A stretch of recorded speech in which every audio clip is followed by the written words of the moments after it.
लगी, कोई आ जावे नेक सहारो लगा दे, सो ये मटकी उठ जाएगी। इतने में ही ललित गति विलास वल गुहास प्रणय निरीक्षण कल्पितो रुमान कृतमनुकृतवत्य उन्मदान्ध प्रकृति मगन किलयस्य गोपबद्ध। पीतांबरी पहने, मधुर चाल, छम छम छम छम छम स्वर लहरियां सुनाई दे रही हैं। आज ये स्वर माधवी के कानों को जैसे मानो अति सुख दे रहे हों। माधवी कह रही है, अरे कोई तो आ रही है, कोई गोपी तो आ रही है।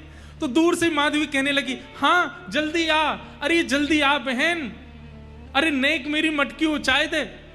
ठाकुर जी की छम छम छम चरणों की आवाज से पता चल रहा है कि धीमी गति से चल रही है। तो माधवी चिल्ला रही है, अरे तू कुछ सुनाई नहीं दे रही, नेक जल्दी से चल के आ। तो ठाकुर जी की जो गति है वो तेज हो रही है, छम छम छम छम छम जोर से चल रहे हैं। माधवी को सुनाई देता, हाँ बस आवे वारी है, आवे वारी है, आवे वारी है, आ गई होगी। और जैसे ही ठाकुर जी सन्मुख आए, पीतांबरी पहनी है, मोर पिछ लहरा रहा है, श्याम वर्ण की कांति है। और आए करके त्रिभंग ललित श्याम सुंदर दोनों चरण अपने इधर उधर करके और एक दीवार पर टेक लगाए के दूसरा हाथ कमर पर धर के देख रहे हैं माधवी की ओर।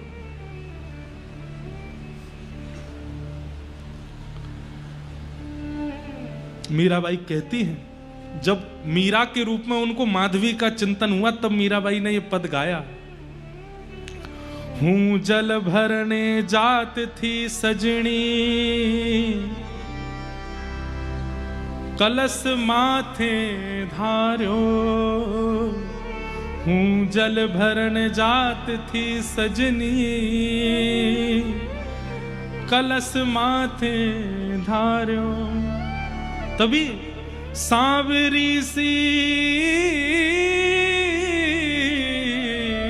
किशोर मूरत,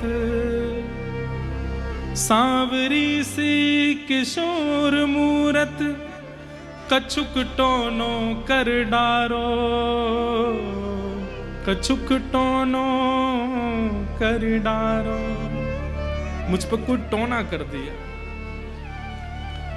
अब तो नेत्र खुले रह गए, मुख खुला रह गया, हाथ मटकी पकड़े रह गए, सांस मानो जैसे थमसी गई हो, कुछ सोच नहीं रही है, कुछ विचार नहीं कर रही है, बस रूप माधुरी का दर्शन और नेत्रों से बिंदु गिर रहे हैं अश्रु के।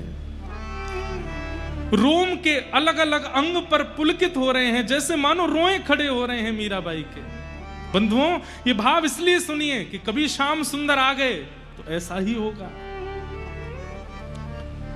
सुध ना रही तन मन की, सब बिसर गयो बारो, कछुक टोनो करी डारो।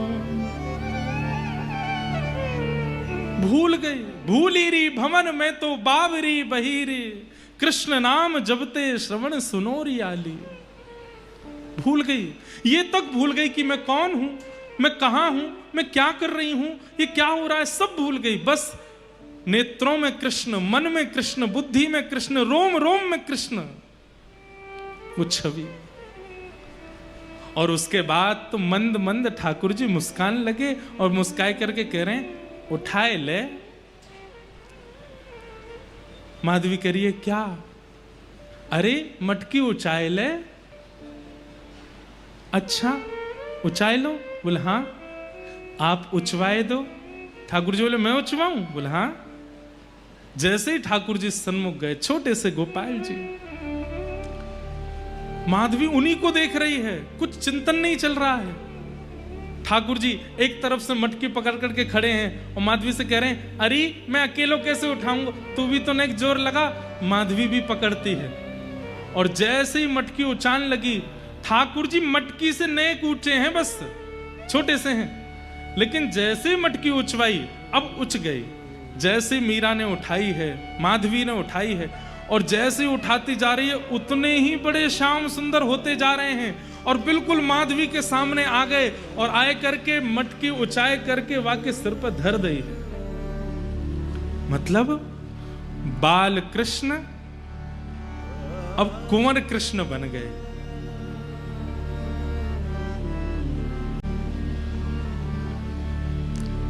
नेत्रों के ठीक सामने खड़े, होठ कांप रहे हैं, हाथ कांप रहे हैं, सोच नहीं पा रही है, सुध बुध नहीं है तन में।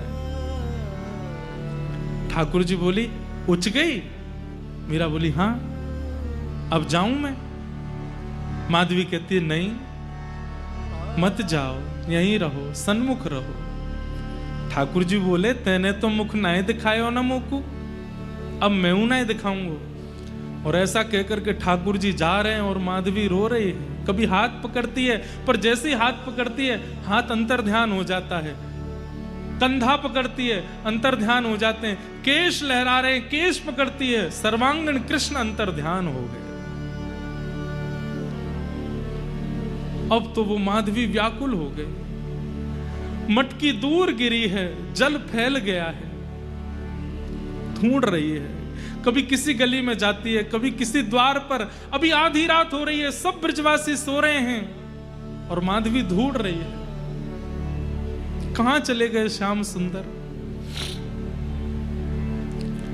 नंद नंदन पिया कपट जो कीनो, नंद नंदन पिया कपट जो कीनो, निकल गयो निकल गयो निकल गयो, छल करके जादू करके, जादू करके, जादू करके हो, जादू करके हो पिया कित गयो, जादू करके, जादू करके कित गयो, जादू करके।